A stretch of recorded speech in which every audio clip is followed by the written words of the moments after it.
Wi-Fi setting. Plug in the power plug. Wait for about a minute. The green light on the host will no longer flash. F2 or F bar is shown on panel. Now press and hold the setting button until the red light in the upper right corner starts flashing. Release the setting button. Open the mobile app and enable Bluetooth. On app, click Setting, then click Scan QR code, then scan the Wi-Fi setting QR code.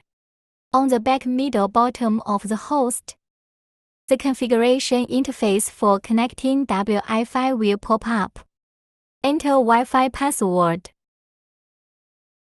Click Save. Waiting for the app to pop up the information that the host account has been successfully obtained. Click Save.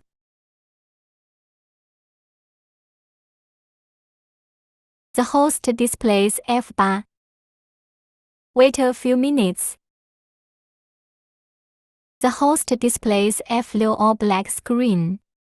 It indicates successful Wi-Fi configuration. After a few seconds, the app shows that the host is online and the network is good.